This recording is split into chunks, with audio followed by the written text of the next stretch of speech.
This is North Primary School in Southall, West London. It has 400 pupils whose achievement on entry is well below the national average. But despite this, they get over 80% at level 4 in all subjects in the Key Stage 2 national curriculum tests, and are in the top 10 for value added. With 98% of their pupils speaking English as an additional language, and a high mobility rate, the school has had to develop a determined approach to maintain these standards. Head teacher, Jasmine de Grould. Our motto is the caring school with a focus on achievement. Care is very important, and we do offer the wraparound care, but we also have high expectations of our pupils and ourselves. The staff work very hard. I work hard. We make the children work hard. But when we play, we play.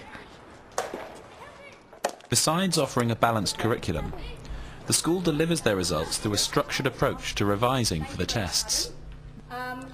They offer booster classes for children working towards levels 4 and 5. And there's differentiated revision for EAL children. The school also involves parents so they can support their children. And you're counting on from the next number. You really want to do well in that to show that you've been learning at that. So they expect you to achieve level 5 in all subjects. The school's planning for the year begins in June, with an analysis of last year's test results to identify areas of weakness. Year 6 teacher, Suvai Rai. What we would do is look at every single question and think about the questions that children actually omitted completely, the questions that they had a go at but didn't actually quite get the answer right. From all of that we would come up with general areas of, that we need to develop. So, for example, we identified that last year we need to develop shape and space. So from September we would think, well, that's what we're going to develop, and we'll put it into our school improvement plan, and we will gear everything towards that.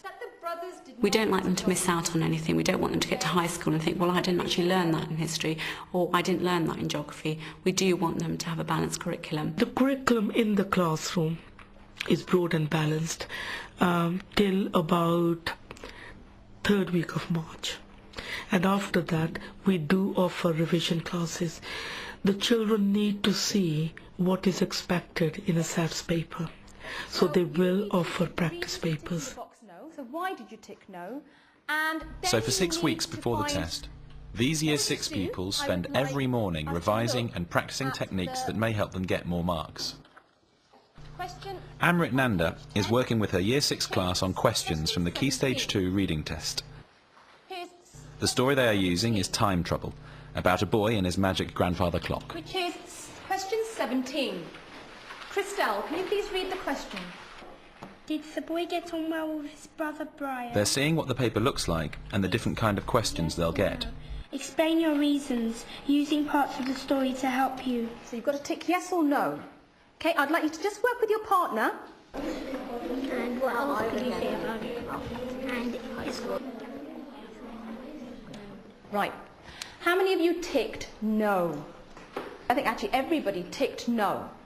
Now, what I would like you to do is I would like you to work with your partner, okay, and find some reasons. So we write that he pushed him, so then he lost something. They need to know how to spot evidence in the text to support their reasons.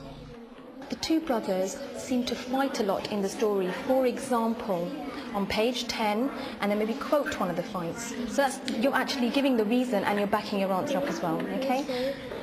So we can write that they don't get on well because in between the story, Brian pushed his brother.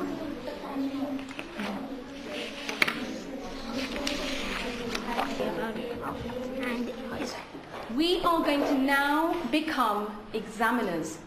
I would actually like you to think of your own questions that could be written. By writing questions for themselves, the children will better understand what makes a good answer. So you're going to, the first thing we're going to do is we're going to look at an on-the-line question.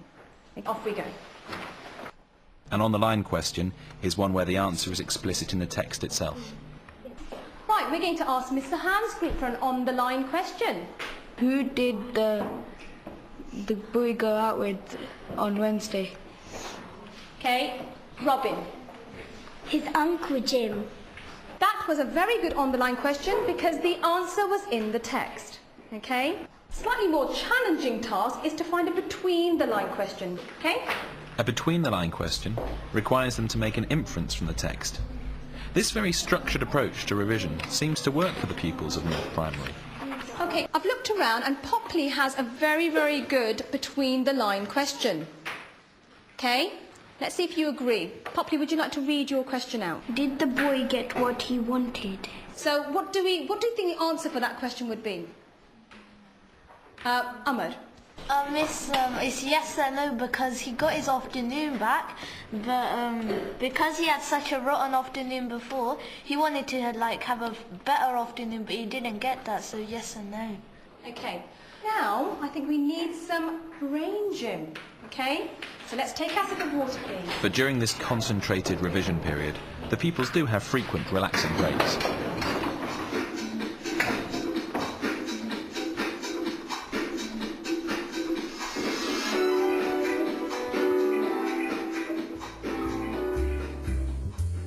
The first time we started revising, we didn't have that many good marks, but now we've started getting more and more higher. North Primary believes in the benefit of booster classes.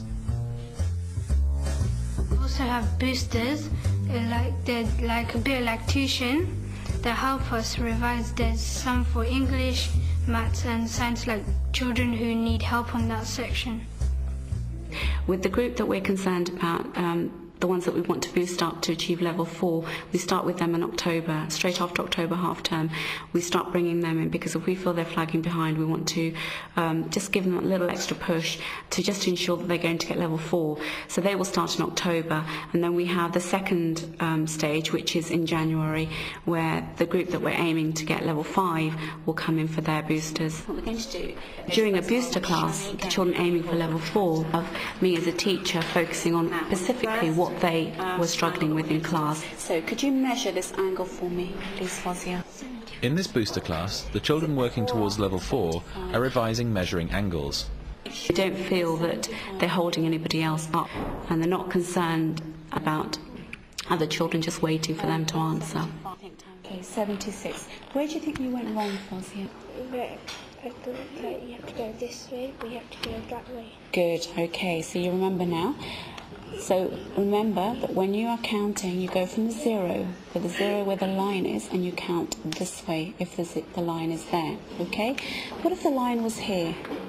Then you count that way. Then you count that way, okay? Samira, can I just check yours? Okay. This particular group is working towards level 4, and in some aspects they're working towards level 5.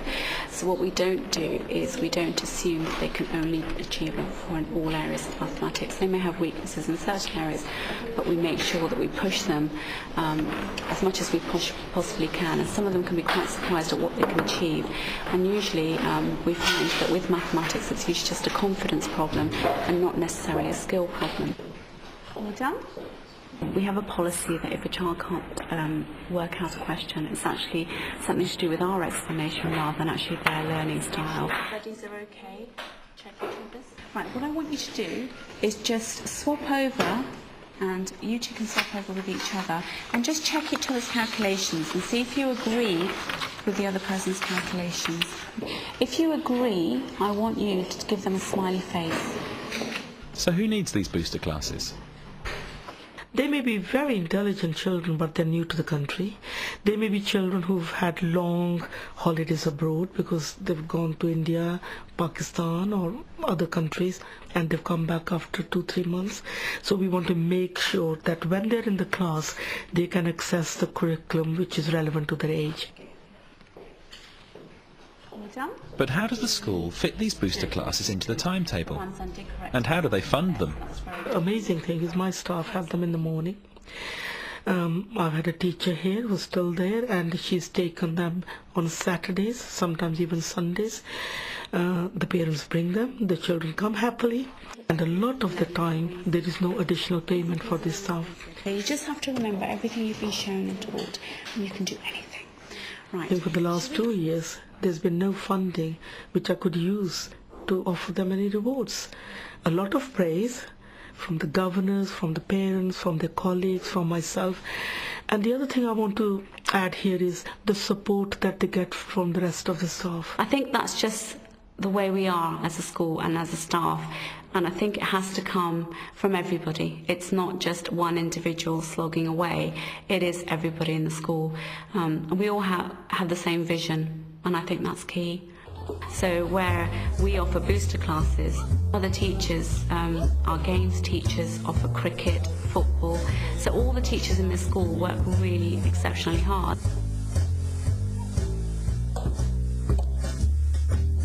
At North Primary, every teacher is an EAL teacher. Still have a vast number of families, especially now with new arrivals, refugee families, asylum seekers, a lot of families who live in bed and breakfast accommodation. Their needs are so varied. Sometimes their own mother tongue is not very strong, because I feel that when families are coming from disturbed backgrounds, war-torn countries, the priorities are different, and the children perhaps don't get the same support that they will get from a stable family. To try and make sure children have fewer gaps in their knowledge, class teachers revise with small groups. What is inside the flower? These Year 6s are using visual props and keyword lists to help clarify the names of plant parts, required by the science test.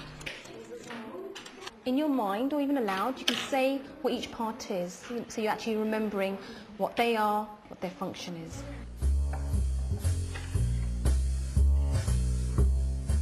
Parents are also involved in test preparation. With your children at home, you will count them again. I also run small workshops with certain parents where I need to explain, I feel I could explain how to support their children with the basic skills. 1, 2, 3, 4, 5, 6, 7, 8, 9, 10, 11, 12, 13. That is done in a very informal way, a group of 10, 12 parents who come. And there's more of that one-to-one dialogue. That there are 24 t-shirts on the line. Those parents can help children at home to understand certainly the maths, using a number, fractions, how we can use practical apparatus, nothing that we have to buy, things from the house. On a number line, we can count on. These sessions are also an opportunity to explain to parents the work their children are doing in the build-up to the tests. When I'm revising, I learn a lot of new things, and then I come to my mum and I say what I learned, and then she asks me questions from the study books and I answer them.